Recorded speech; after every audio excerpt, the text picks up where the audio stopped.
All right, it's so wonderful to be here with you today once again. I'm Cisco Walker. I'm an evangelist in the International District. I have with me Pastor Alonzo. He pastors New Life Church of God right here in the wonderful city of Albuquerque.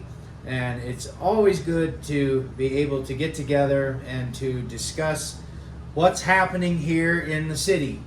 And so I just have a portion of scripture to read for you. It's out of Mark chapter 14, starting in verse 3, and it says this: "And being in Bethany at the house of Simon the leper, as he sat at the table, a woman came having an alabaster flask of very costly oil of spikenard. Then she broke the flask and poured it on his head. But there were some who were indignant among themselves and said, 'Why was this fragrant oil wasted? For it might have been sold for more than 300 denarii and given to the poor.' And they criticized her sharply. But Jesus said, 'Let her alone. Why do you trouble her? She has done a good work for me. For you have the poor with you always, and whenever you wish, you may do them good. But me you do not have always.'" So tonight, once again, we're going to be talking about how the poor will always be with us.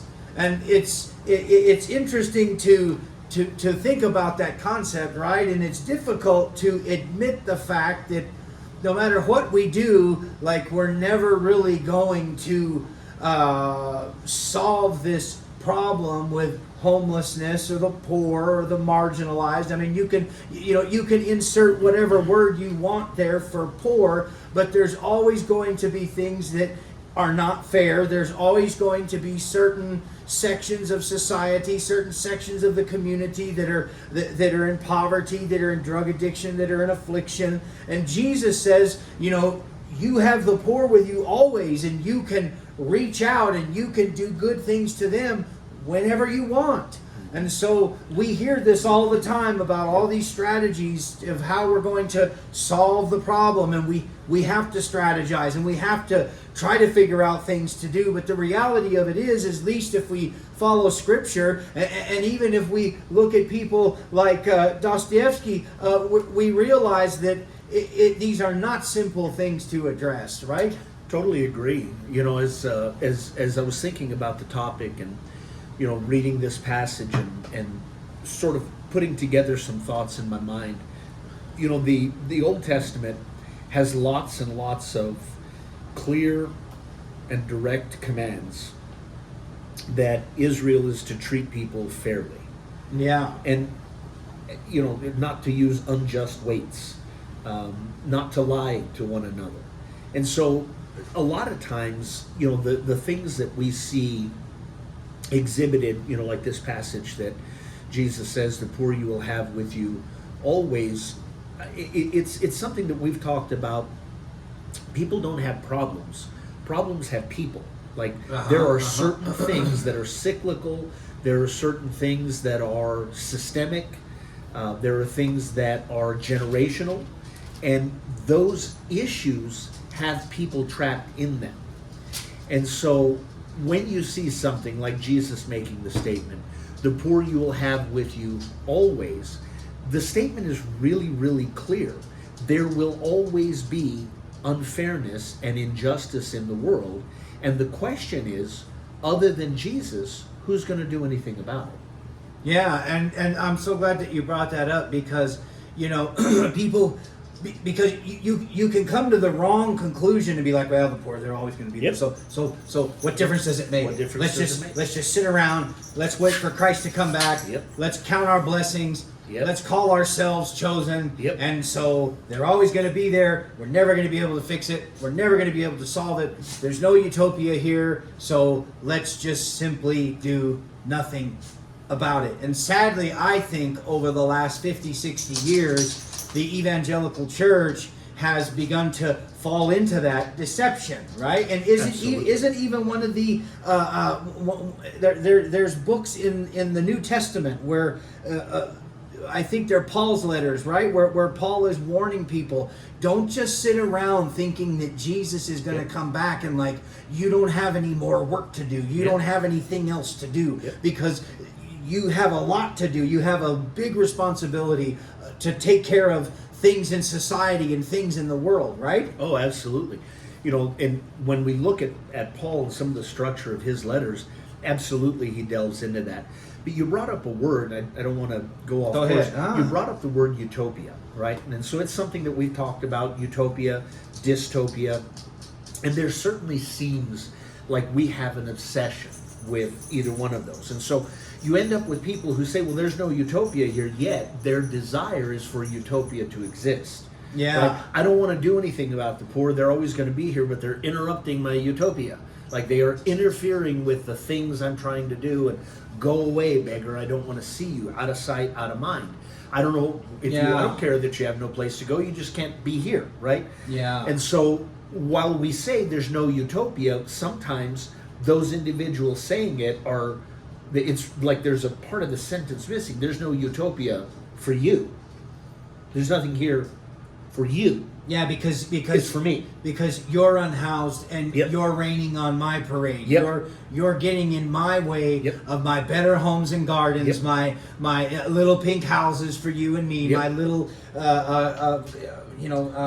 picket fences, and here you are with your dope and all of your problems. And so Steinbeck was very good about writing stories about people that wanted utopia, but the outside world would always come crashing into his narratives. And I think that we're seeing that happening and play out. I know that I certainly see it because we live right at the starting gate, really, of the International District. And I won't sit here and say that it's been easy. I won't sit here and say that there's been times where I've kind of questioned all of these things, because it's kind of different when you see it day in, day out, and you have no way to get away or escape from it or have those moments of bliss in your own utopia before like you have to go back into the middle of all of it. Yeah. I was reading a passage, you changed my mind on something I was going to look up. I was reading a passage yesterday out of a great translation called The Remedy. And so The Remedy is a great translation if you get a chance to look at it. And so what you described, right, the raining on my parade, all these things, Ephesians 4:17 out of The Remedy, right? It says, so I tell you this plainly, and I insist on it in the Lord. If you are to grow and mature, so there's this conditional statement. If you are to grow and mature, you must think for yourselves and not live like the Gentiles who believe all kinds of things that don't make sense. Yeah. Like, I just love how that's, and then he goes on to say, their minds are darkened, confused, they've rejected the truth of God, and his methods have preferred lies, over the truth. Then it says, they have, this verse 19, they have lost all compassion, morality, and tenderness, and have immersed themselves in sensuality. Now, we often say, they're living like degenerates, right? They're drugging and drinking and sexing, but that hardness of heart, losing compassion, and the morality and the tenderness, it results in immersing yourself in every kind of sensuality. It's like, ooh, I get to be right about how wrong you are. And it's such a dangerous thing. And that becomes evil in and of itself. It is a terrible poison. Terrible poison. I never really thought of it that way, but that is, that is a rather unfortunate and terrible thing that happens. Well, it becomes religious ecstasy at a certain point. Yeah, it's almost like a narcotic, right? It's almost like a false sense of reality. And so if you follow that train of thought, in order to keep that feeling going, you have to keep acting out in that derogatory manner to continue the false sense of how would you say it, with the dopamine or whatever's That's exactly going right. on, or whatever's even going It's on a with your pleasure spiritual. principle. Yeah, so it's addictive. So you're going Absolutely. to keep acting like the devil to feel good. Which is that's why he says that the Gentiles practice all kinds of things that don't make sense. Yeah, yeah. It doesn't make sense. You know, in the scheme of politics, in the scheme of you know, sociology, any sort of society that we live in, you know, we read passages like Micah 6:8. He has told you, oh man, what is good, and what does the Lord require of you? Now, of course, this passage is fronted with, should I come before the Lord with sacrifices? Should I have all this stuff? The answer is no. He has told you what he wants. And this is what he says. To do justice. Our problem is we love justice. We have no interest in doing it. We want someone else to do it, and that's why we love it. You do the justice. I shouldn't have to be responsible for justice. You do the justice. You do justice. I will love it, right? And then it says to love kindness and to walk humbly with your God. But we love justice and refuse to do kindness. Like, it'd be okay if they switch the words. They're like, okay, I love justice and I'm going to do kindness. But it's like, I love justice and I'm not going to do kindness. And I'm not going to walk humbly. But I'm going to sit at the front row with the popcorn and the soda pop. Yep. And I'm going to really enjoy watching justice being carried out on you or them or that particular part of the city or that particular group of people or that particular nation. I'm gonna sit at a front row seat and I'm gonna really love it, and I'm gonna eat popcorn and jujubes and like I'm going to the motion picture. Yeah, and that's where you get phrases like, God is going to have to apologize to Sodom and Gomorrah if he doesn't strike America down. Yeah, and people have been saying that for you know, as long as I've been around, and you know, I look back at the course of human history, and I think that you know, history was a whole lot worse than it is now today. I know there's different nuances and things like that, but there's different guardrails. Like, we don't have a massive society going out and beating each other with swords. Right? Yeah. Like, instead we beat each other with words. Yeah. And sometimes those are even worse. Yes. I wanted to ask you about this. Now Proverbs 17:5 says, very simple, he who mocks the poor reproaches his maker. Right? He who is glad at calamity will not go unpunished. Right, now that's something I think that we need to think about. You know, when you drive through the city, or when somebody comes into your church, or you begin to look down your nose and point fingers at people in society because they're poor or they don't measure up to your standard. I think we really have to be careful with you know, not rejoicing in other people's suffering. Right? We've talked about that with Schadenfreude. You know, like, I'm rejoicing to see you miserable, and because you are miserable, that makes me happy. Right? And I think I think that we have to be careful with that, because he who is glad at calamity will not go unpunished. Correct? So the next time that you're in your car, and the next time that you're driving down Central Avenue, the next time that you're downtown, the next time, and you know, you see the ugliness of sin, you see the stains of poverty, you see people, you see the marginalized, you see those that have no hope and have no soap, so to speak, for a corny cliche. You know, we need to be careful about that, because wisdom literature teaches us that we should not ever rejoice at calamity. Correct? No, we shouldn't. If you look just a few verses down, right? Yes. It says, whoever covers an offense seeks love. Right? Not rejoicing at the calamity, but whoever covers an offense seeks love. But he who repeats a matter separates close friends, right? So, like, whoever goes around blabbing about it, right? Like, because you're driving that division. A rebuke, verse 10, goes deeper into a man of understanding than 100 blows into a fool. And so we've taken so much of it out of context, right? Like, you know, it says in the next verse, right? An evil man seeks only rebellion, right? Verse 15, he who justifies the wicked and he who condemns the righteous are both alike an abomination to the Lord. But it does say in verse 9, whoever covers an offense seeks love.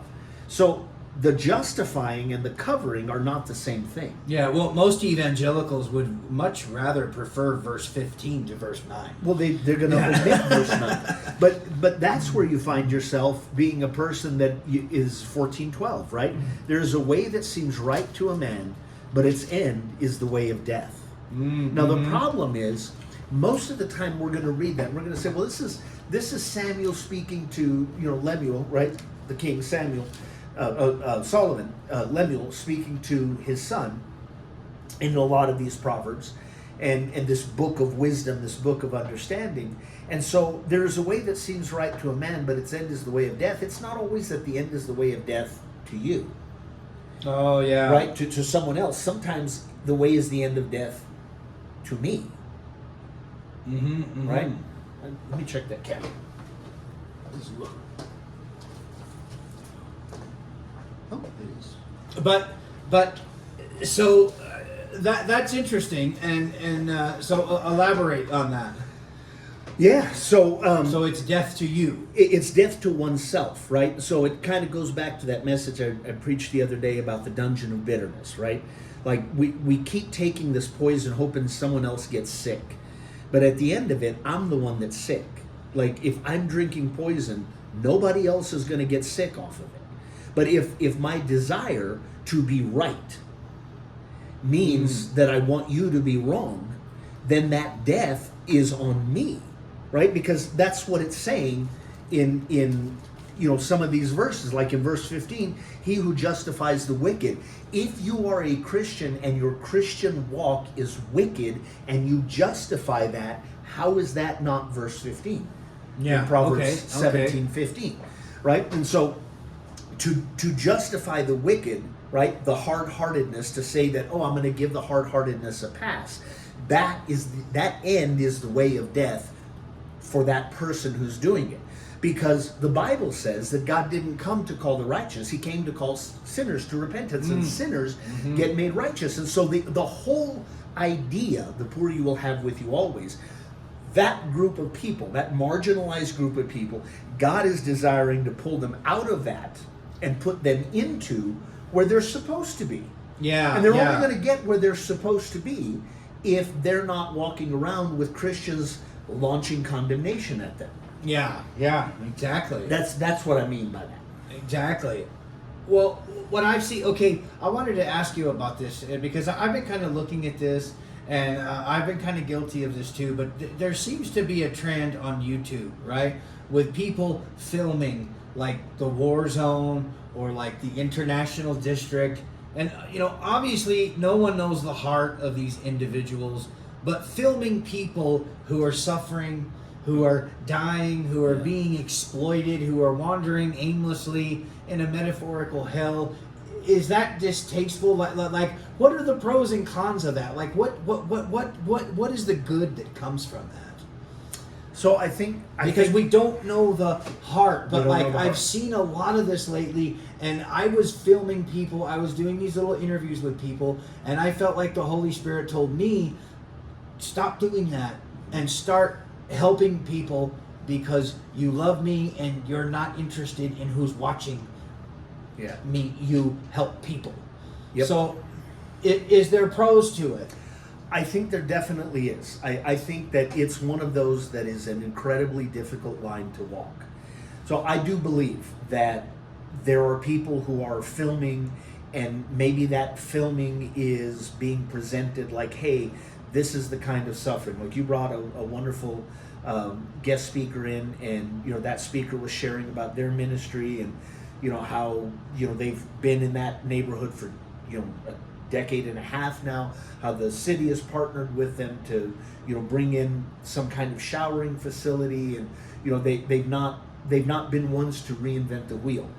Oh, And yeah, so, yeah, okay. So Pastor, capturing that was Pastor Joanne Landry. She does a good work. Yeah. She does. So and she's not a capturing crook. right. And so capturing that for the purpose of like getting so to me it's about consent, right?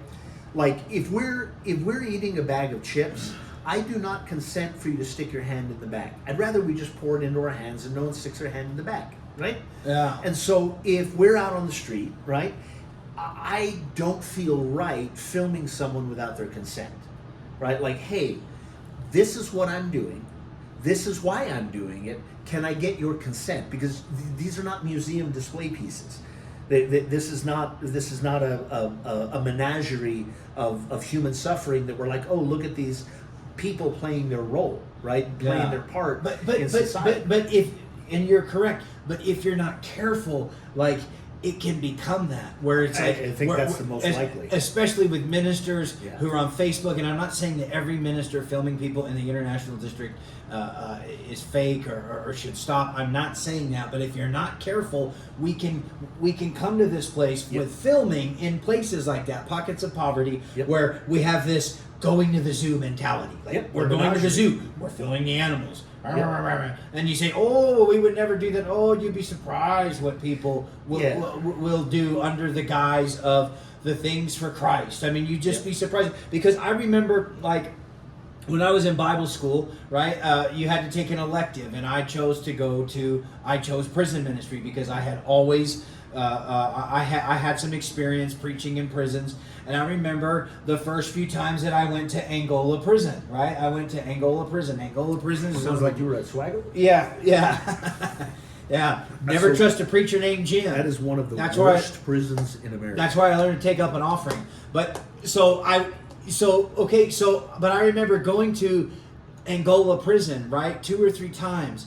And I remember seeing, like, the hardness. I remember seeing, like, this isn't TV, this isn't a documentary, like, this is real. And then I met Derek Todd Lee before he passed away. I met the Louisiana serial killer, and I got to the point where it was like, I didn't want to go there anymore unless I was invited or unless I felt a strong pull through the power of the Holy Spirit to go back there. And I saw all these Bible kids just kind of being taken to Angola prison, and it was like they were just kind of walking around naively, you know, like they were kind of just like going to Walmart, and like, so I've seen that happen to people, and I've seen this happen here in this city where there's a lot of churches and ministries, and they think going down to Tennessee and Central, and going down to Texas and Central and Wyoming, like, for them and their church, like, that's kind of a cool thing to do. Like, ooh, like wait,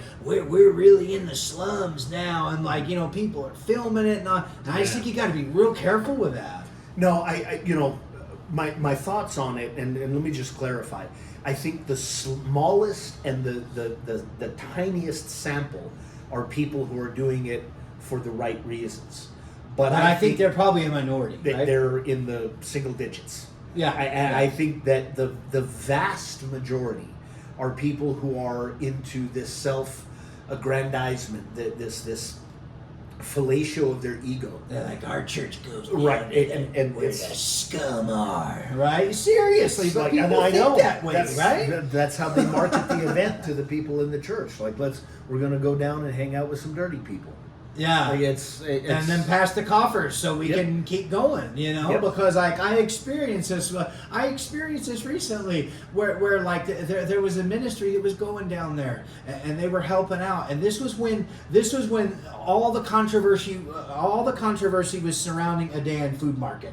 And so, like, you could go there at night, like, I'd be there playing my guitar and stuff. You could go there at night, there'd be like 40, 50 people all piping up right there on the street in the darkness. And, like, it was a sketchy time to go down there. But, like, as soon as APD cleaned that up, and as soon as APD broke all that up, nobody was coming down anymore, because it seemed to me like the action was gone, the threat of violence, and like it wasn't dirty enough, it wasn't filthy enough, it wasn't seedy enough, and so, like, where did the churches go then? And, like, I don't really have an answer for that. So that happens, and it's sad, but it happens. Yeah, people make an event out of it, and instead of, like, something that's driven by genuine compassion. Like, really, nobody needs to see your Facebook video or YouTube video of people suffering. Like give people some dignity, right? And so it's the idea of consent, right? Like, if I can't ask you the question, do you mind if I film? I have no right to film you. Yeah. And the Lord convicted me on that. It's not like you're Geraldo Rivera. You're not like a media parasite where you should just be down there. If you're doing things for the Lord and people want to give you consent and you feel led to do that, then fine, go ahead and do it. There's Nicholas Bowling. I don't know if you know about Nicholas Bowling, but Nicholas Bowling, he likes to preach the gospel, and he likes to go. He likes to go on a pride march. He likes to go to LGBTQ events, not invited, with a hailer, walking through, preaching away about hell and people, and I've heard people say, you know what, if you're out here to do all this, I understand that, but why are you filming? Why are you really doing these things? And some of these people, like, they're probably not even saved, but they know he's a phony, they know he's a fraud, and they know he's out there just for the likes, just for the recognition, just to keep his channel going, or whatever. And like, I think you have to be careful with that, right? Because I think it happens. Obviously it does happen quite a bit. As a thinking person, I do believe that that's when you recognize a logical fallacy for what it is. Mm-hmm. Right? That's confirmation bias, right? Mm-hmm. I am seeing and hearing the things that I already agree with. And because I already agree with them, it's not a far stretch for me to agree with them, because I already agree with them. And so confirmation bias within that structure is that motivation for finding people who are going to like what you just did. Finding people who are going to click on it, finding people that are going to affirm what you're doing. Yeah, right? and that's flesh. It's Proverbs 17, and 15. And you know what? Like I've seen several of these, and I've seen them for the War Zone. I've seen them for Phoenix. I've seen them in Kensington. And a lot of these people that are doing this, it's sad. You know what they're doing?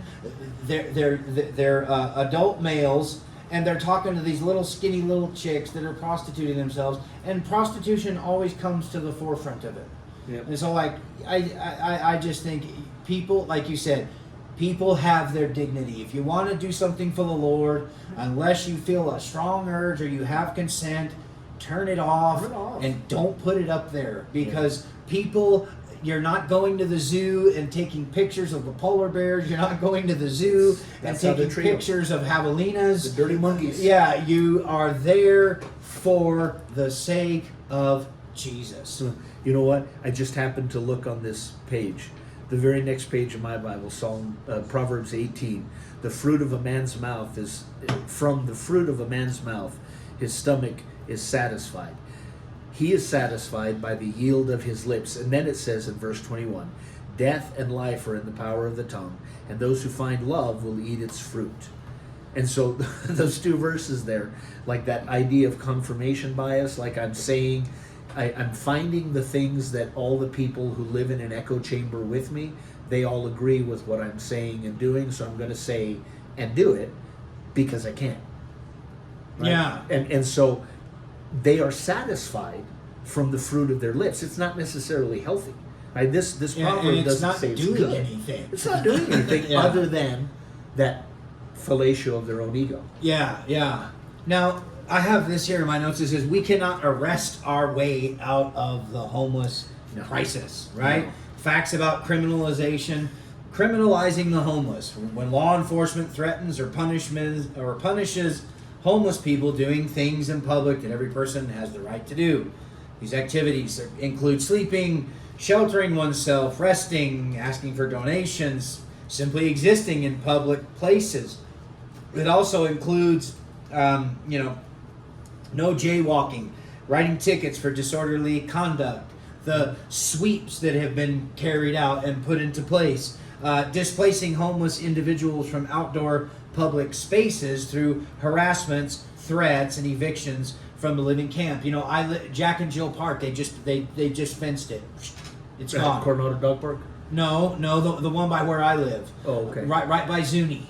Right by Zuni. And it's called Jack and Jill Park. Yeah, okay. It's been on the news all the time. They just fenced it up and it's gone. Nobody, but they'd have 40, 50 people in there doing drugs day and night, but Still with the fences. No, it's gone. Gone. So all those people went all those poor people, they went somewhere. I don't know where they went, but it's gone. So that is a classic example to some degree of criminalizing the homeless. Why is it so difficult for people to realize that you can't arrest your way out of the homeless crisis? So I have a few thoughts on that. So we have been trying to legislate our way out of a whole bunch of problems, right? We've been trying to legislate our way out of drug addiction. Been trying to legislate our way out of homelessness. We've been trying to legislate our way out of, poverty, all kinds of things. We're like, well, let's just make laws that create a penal structure, right? Some sort of punishment. And here's what happens. And someone else, you may disagree, but I spent 15 years in the judiciary, and this is what I watched. I watched that misdemeanors become felonies. Misdemeanors become felonies because people get cited for stuff. They have this law enforcement contact. But often those misdemeanors are not prosecuted. The officer doesn't show up. Things are dismissed for a variety of reasons. Sometimes they're because it was a bad filing, right? Like they shouldn't have filed that case. Well, whatever reason. But these misdemeanors that go unprosecuted, shoplifting and all these other things, they end up becoming felonies because at some point the person passes that imaginary black line for a dollar amount, right? Say it goes from being, a petty theft of under, 50 to being something that's not quite as petty at 250, and then something that becomes a felony at 500, and then, these things add up, and then suddenly you are a serial criminal because crimes weren't prosecuted at an early stage. But what you bring up is the reason that crimes don't often get prosecuted at that early stage, and that's because we're trying to legislate our way out of a problem instead of doing something. We're loving justice, but not doing justice. Okay. So, go ahead. No, I'm sorry. Okay, is criminalization of the homeless a type of fascist thinking? Is criminalization of the homeless a type of totalitarian thinking? I think criminalizing things is under the general umbrella of authoritarian, right? Whether that is, fascist or that is dictatorial or, That's a little harder to pinpoint. Whatever. Right? But it's under authoritarian. Right? Because here's what I've seen, and I've talked to a lot of people, and we've talked about this time and time and time again, how there's like a war going on with what to do with homeless people. Yep. And there's a lot of people that say, round them up, get them out, put them somewhere where we don't want to see them. Yep. You better be careful with thinking things like that. Absolutely. You have to be very, because that in a sense is a type of fascist thinking. That in a sense is very dangerous thinking, because it's like, oh, well, who gets the authority to choose where do they go, and what do we do with the people once they get there? And I think that is, I'm torn between what to do about it, but I know that we can't go down that road, but I know that we can, in our mind and in our darkened heart, and many people's minds and in many people's darkened heart, it can deviate that way very quickly. Yeah. Right? So there's a couple of things that we can just round them all up and just put them in in this one place. Put them in a concentration camp. Yeah, and then that was where I was heading, but I wanted to. Yeah, concentration camp, wrong word. Internment camp. Internment camp. And so when those things begin to take shape and those things begin to take root, I think then we have some real problems. And I think that there are people that they're not really honest with themselves, and they'd really like that to happen. Well, America has a history of it happening. You just look back to World War II, and under Roosevelt there were internment camps that were not necessarily directly under Roosevelt, but there were internment camps that were created, and by the time the U.S. got into World War II, there were a lot of people who were imprisoned in that same sort of let's round them up and number everybody. That America has a very dark history with. And so, when you look at despite the apple pie, despite the flag, despite the what is it? Stand for the flag and kneel with the cross. Despite all that, right? Like, you can take it back and you can look at that, and there's a stain there. There's a darkness there, right? And we can tap into that really quickly again. Segregation is the one that happened before it, right? It was the 13th Amendment. Until the 13th Amendment, black people who were not free were considered 3/5 of a person for statistical purposes. Now, is that happening to the unhoused now? It absolutely is happening to the unhoused for some. Some see them as less than human. Others see the profitability in counting the number of people that they help. So I think they fall under both categories. So subhuman and profitability. Jails are profitable. Yeah, because look at, like, when I was coming up here, I was listening to NPR, right? For a Christian, you're really going to go to hell for listening to that. I listen to NPR. I understand why people listen to NPR. But I was listening to that, and they were talking, they always talk about the news, and they're talking about, like, what are they going to do with the fentanyl or the opioid crisis? And they're like, who's going to get that money, and how are they going to give it?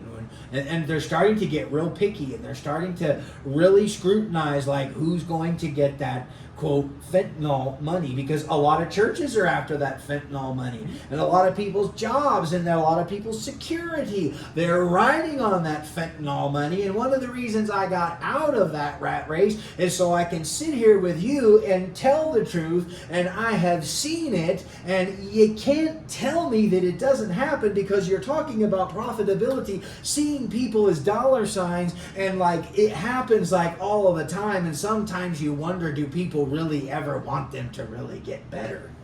Well, we're a data-driven society, right? Like, everything that we do, numbers, and it's not a terrible thing, because good data informs good decisions. Yes. But when we're a data-driven society, we're also comfortable with the data that shows things in the negative, if that data serves to underscore the reason that we're doing whatever it is that we do. Right? So if you're fighting recidivism, you need the number of people who don't reoffend, and you need the number of people who do reoffend. And you say, well, the data is ambivalent. The data is just telling you what happened. There are no feelings in the data. But there is profitability in misery. Misery is profitable. Yes. And so you have, like, the Sackler family, right? And the fallout from OxyContin, and the efforts to avoid responsibility, and however people feel about that is however they feel about it. But this is a family that rewarded physicians for overprescribing an opiate, right? And it drove us into this pharmaceutical opioid crisis, that fentanyl is not the thing that started it. It's just the most recent thing. Yeah. And the thing that's wonderful. My uncle, I watched my uncle wither away from the oxys until they changed the laws and they changed the compound. Like, it killed him. Yeah. It wasn't the only thing that killed him. No. I mean, he lived his life that whole way for years and years, and he struggled with it. But, like, that was the bitter end. And I remember those pills, and that's what got him. Yeah. And fentanyl is just the newest player in all of that. But here's part of the challenge, right? If we're a data-driven society, and we're looking at data to help inform and drive and guide the things that we talk about, one of the things that has been shown to not work is direct housing of homeless. Mm-hmm. So if we were to say, and you can look up, someone will tell you that the number one reason for homelessness is the lack of affordable housing, right? And they say, okay, well, the way that we solve that is we make housing more affordable. Well, there are people who, when you make housing, even to the point that it's free, there is all kinds of regulations that say, well, you can't do any of these things, and you have to do all of these things. And so the idea of just directly housing a person has demonstrated to be ineffective.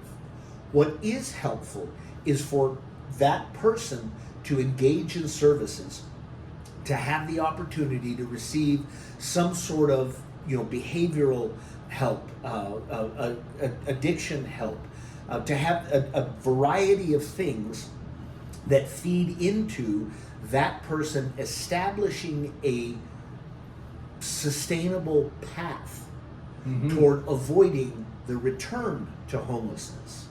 And so while I laud the city of Albuquerque and other cities for, hey, we bought this hotel, we're going to make it a homeless shelter, let people, stay here, get them off the streets. I think there's a lot of that that's great, but you're putting it's like someone getting out of prison, right? The only place that'll hire you is construction, right? You get out of prison, you're like, okay, fine, I'll go get a job digging ditches, right? Yeah, maybe in the world of insurance. So I'll get a job digging ditches. The problem is you've been locked up eating ramen and spreads for 18 months, 2 years, 5 years, whatever. You can't swing no shovel. Yeah. Well, and you don't like somebody to tell you get down there and dig, right? Because you're a nonconformist, right? You probably have a bad attitude towards society, and toward authority in general. So you end up in a weird place. Well, you end up. They tell you either punch the foreman or they fire you, and then you're right back out there in the war zone trying to hustle or sell dope to make money. And it's the same. And then you thing. violate parole, and then you go back. Yep. And it's the same thing with a homeless person. All right, I want to ask you these because I've got to play the devil's advocate to some degree, a criminalization of the homeless. So okay, so one of the devil's advocate, and this is things that people say all the time, is like, what about the people that live in the areas like around Jack and Jill Park, like around what used to be Coronado Park? Like, what about the people that live in the heart of the International District and like they don't do drugs and like they don't do fentanyl and they're not involved? Okay, and like they get tired of seeing human feces on the sidewalk. They get tired of seeing trash thrown all over the street. They're tired of the aggressive behavior, the relentless begging, the panhandling, the homicides, the auto thefts. So like, what do we as the church say and do, not only for the unhoused, but for those who are frustrated in these communities? So I think it's a great question, and here's the challenge. Because this is something, and then I'll let you. I'm sorry, but this is something that I've seen. You see, people tend to see the issue differently when the unhoused, they show up on your sidewalk and they're living in your community and they're in your public park, right? And then you have to go. If you were to not you, but if you were to open your door and you've got 4 people in your alley making noise all night, digging in the garbage can. It's winter time. They set your fence on fire. You go out there and you can't get people to leave. Then it becomes a completely different issue when it comes right face to face with you. So like, what do we as the church do to help the homeless? And then what do we as the church do to help people? Because remember the stigmas, like there's a lot of, not everybody that lives in the war zone, like they're not on drugs, like they just can't afford it, but like they get tired of the feces, they get tired of the garbage, they get tired of the dope, they get tired of everything that comes along with it. So like, how do we meet the need of both camps? Yeah, so I think that the part it's really not a difficult thing to answer, right? Because I don't believe that the path of logic is following we have to get to one final answer, right? I think that the Socratic method does not apply because there isn't one final answer. Both things can be true at the same time. Like, it is absolutely unfair, unjust, inappropriate, and all of those other things for those who live in communities where the homeless congregate and set up camp where they're not supposed to be, right? And so there are and should be enforceable laws about someone being outside of your home, and the reticence to a degree for APD here in this city to go into the war zone and enforce some of these laws, or their inability, or whatever it is. Reticence, is what it seems like. They just don't want to be bothered. Like, you call, and maybe there's just so many calls that APD can't get everywhere. But like, there's a lot of times you call and no one comes. Right? Like, nothing happens. And so it wasn't that way when we were on drugs. No, it wasn't that way at all. They were they were rowdy brown shirts. They were cracking skulls all over the war zone. Yeah, they were all over. Yeah, the war zone. Remember APD equals murder. Remember, you used to see that graffiti everywhere. Oh yeah. And look how the tide has changed. Look how the times have totally changed now. Well, they still were under a consent decree with the federal government for shooting too many people. Yeah, they had. But a person who has a property, whether it's theirs or they're renting, like they have certain rights as well. And so the challenge then is, if direct housing homeless doesn't work, and it doesn't, it does not work. The data continues to illustrate that. The data supports the argument that just making more housing available is not what ends homelessness. So some of the fentanyl money, some of the whatever money, SAMHSA, right, the Substance Abuse and Mental Health Administration, some of that money, counseling is what needs to happen. But there's counseling, and then there is, if a person is not compliant, at some point in time, there has to be some kind of enforcement of the laws that already exist, right? So the idea that we're trying to legislate our way out of this issue is that we're trying to create enough more new laws that, because of enough more new laws, the things that were the old laws before, they start to work, right? Mm-hmm. And they start to work because we made new laws to replace the old laws, but we never enforced the old laws, right? So the challenge is clear. We have people who have rights on both sides of the issue. There is not one group that has priority over another, but there are clear demarcations as to where people should be and where people shouldn't be. And so it's the displacement issue that I think you're addressing. Coronado Park being one, Jack and Jill Park being another. There is an intentional effort to displace without any kind of supportive service. Yeah, because Coronado Park, I've been reading about Coronado Park, and Coronado Park was lasted for like 6-7 years. It wasn't terrible. It lasted a long time, and do you think that Keller's stance on shutting that down was the right thing to do or the wrong thing to do? I think it's a difficult spot, and I think you can make a wise person is going to be able to make both arguments. A case for either, because both more than one thing can be true at the same time. So I don't think it was wise to shut it down without something else being an option put in place. Right. And I don't think that shutting Jack and Jill Park or any of the other parks without having something else in place.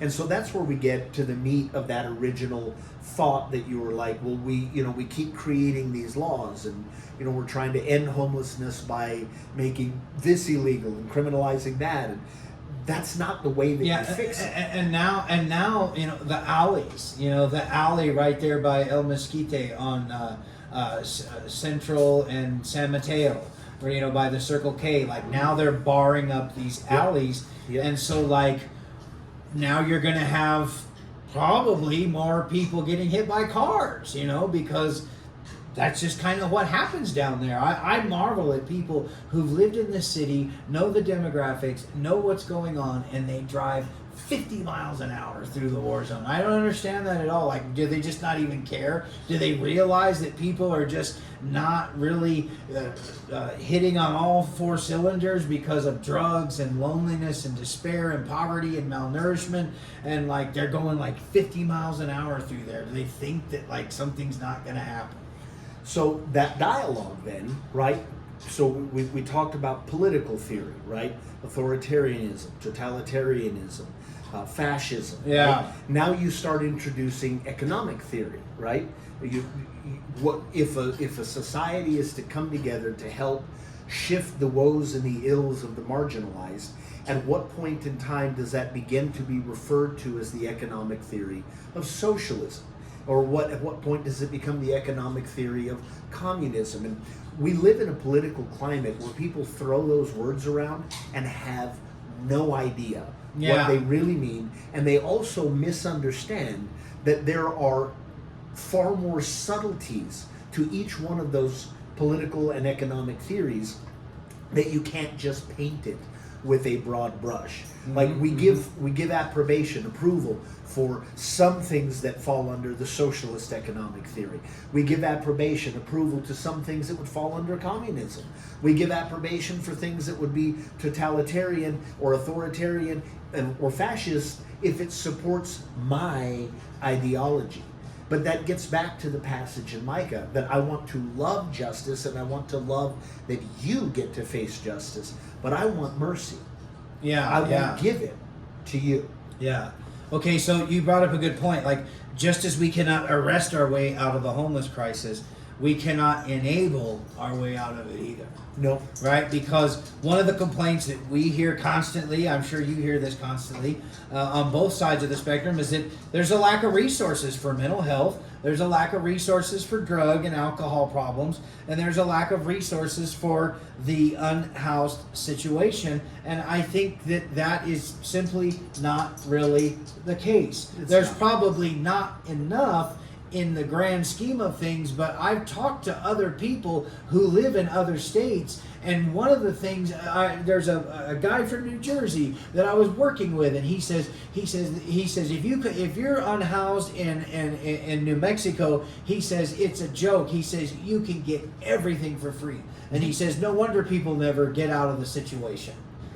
So, like, you can lead a horse to water, but you can't make it drink, right? I mean, you can't help someone who doesn't want the help themselves, right? So I think there is quite a lot of references. There's quite a lot. I wouldn't say there's an abundance of resources, but they are there and they are available if you really want help. Can't want it more than you do. Yeah. But at some point in time, like the inalienable right that we see in the preamble to the Declaration of Independence, right? Like I was having a conversation with someone about, whether we have a Christian democracy or a secular democracy. The structure of the document never mentions the Jewish, Judeo-Christian God. It says endowed by our Creator. Yes. It's not written in Hebrew. It's not using coded language. It just says endowed by our Creator to the pursuit of life, love, and happiness. Yeah. And what happiness looks like to me may not be what happiness looks like to another person. Pursuing life to a person who I would call a degenerate doesn't mean that they're not pursuing life. And there has to be a balance between these two worlds, and how we strike that balance is going to be the perpetual challenge. And that's why Jesus said, these problems, the poor, you will have with you always. Yeah. You can do whatever you want with them. Yeah. And we just, I know that you support this statement. Like, you don't need a burning bush to do the corporal works of mercy. No. You don't have to spend 10 hours in the prayer chamber to empty your closet out and take it down and donate it. You don't have to do that. You don't have to have an encounter with the bush that burns and is not consumed for you to roll down your window and give someone $2 or $3, because you can do good to the poor any time that you want to do it. So bigotry for us, right, in Christianity, and we struggle with bigotry. The Christian church struggles with bigotry. It struggles with bigotry because bigotry means that you have a prejudice or some sort of desire that is unequal for someone who is not you, right? Someone who's different from you. And so the Christian church, the modern Western evangelical church, the American Christian church, its biggest problem with bigotry is that it wants to control the God that people worship. Yeah. It wants to control who the Creator that endows with life, liberty, and the pursuit of happiness is. And that problem, that is a sincere and genuine problem that the Christian church, the modern Western evangelical church in America, would love to never have to face. Yeah. It's because, you see, I have here, we're talking about, just as you can't arrest your way out of the unhoused problem, you can't enable your way out of the unhoused problem. Financial solutions, they're very expensive, obviously, the word financial. but they're impersonal and they don't really solve many of the problems of homelessness. Putting a Band-Aid on a hemorrhage, throwing someone a velvet bone or a chocolate covered bone, right? Yep. And I have this. And this goes to Dostoevsky. I say a house that is made out of gold with a platinum toilet bowl. You could give someone who doesn't have a home, who's out there on Skid Row, you could give them a house made out of gold, and they could use a platinum toilet bowl, and they would smash it all to pieces because we're too insane for that. And to think that that is just going to be enough to satisfy people, to fulfill people, is completely, absolutely ridiculous, and it insults their intelligence. Do you think that's accurate? 100%. I think that's true. I support that statement. Yeah, because Dostoevsky says this, and I just wanted to read this because we've been trying to kind of talk about Dostoevsky. We're going to talk about Orwell. We're going to talk about Burgesses. We're going to talk about who's the other Brave New World? Yeah, Huxley.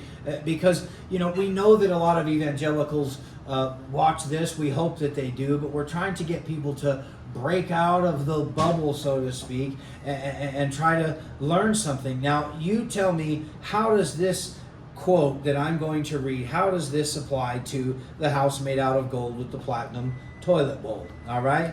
It says, "Now I ask you, what can be expected of man since he is being endowed with such strange qualities? Shower upon him every earthly blessing. Drown him in a sea of happiness so that nothing but bubbles of bliss can be seen on the surface. Give him economic prosperity such that he should have nothing else to do but sleep, eat cakes, and busy himself with the continuation of his species. And even then, out of sheer ingratitude, sheer spite, man would play you some nasty trick. He would even risk his cakes and would deliberately desire the most fatal rubbish, the most uneconomical absurdity, simply to introduce into all this positive good sense his fatal, fantastic element. It is just his fantastic dreams, his vulgar folly that he will desire to retain, simply in order to prove to himself, as though that were so necessary, that men are still men and not the keys of the piano." Yeah. I know that's a lot. But it's not. It's about individual, right? It's about being a person, right? It's about having some sort of voice in whatever it is that you can speak to, right? Like we hear, and there's a lot of like great thoughts out there that the concept of free will is an illusion, right? Yeah. And there is an element of truth to that, right? Like the idea of randomness, right? If you say, well, okay, so I'm going to pick from this group of people, and we're going to count off by ones, right? And it's going to be totally random. Well, it stops being random when you decide who you're going to call first as one. Yeah. There's nothing random about that. Yeah. Right? And so the challenge then to have some sort of autonomy, some sort of agency, some sort of, I know this is all terrible for me, but this is the only way that I can feel like an individual. That's the thing that needs to be addressed if we want to see homelessness change. Because it's not just putting them in the house, and that's why people won't go. That's why people won't go to the shelters. Well, they're not interested in just sitting in a room. Yeah. Because at least in the situation they're in, they have some control over it. They have some say in their life, right? And they can remain individuals to a certain degree. They have a community there, right? And so this whole notion that we're going to give everybody a white picket fence and a little pink house for you and me, right? We're gonna, and that it's gonna work and it's gonna solve everything. No, it won't, because people are too smart for that. They don't want that, and if you give it to them, they will smash it into a million pieces just to prove to themselves and to you and me and to society that they are still in control and that they're not a clockwork orange, they're not a piano key, they're not an automation. Right. And I don't think politicians and people that are in legislation, I don't think they, and I certainly think a lot of Christians, they don't really understand that either, because Christians they're in love with utopia. get obsessed with it, and they don't want other people. And I don't see, I haven't gotten, the more that I study scripture and the more that I engage in prayer, like my idea of this Christian utopia, it's not that important to me anymore. It really isn't. It's not realistic. No. It's It isn't the point of the living document. It's not the point. But we hope you have enjoyed this, and we're going to be bringing some wonderful content next Tuesday. We're going to be talking about the Olympics, and so we really would like for you to tune in and watch us. We hope we've been a blessing to you. This is something that we can never solve or come to the end of. But as we close, be praying for your city and be praying for this community, because with men, all these things that we've talked about, they're impossible. But with God, you know as well as we do, the scripture says all things are possible. Thank you so much. Thank you.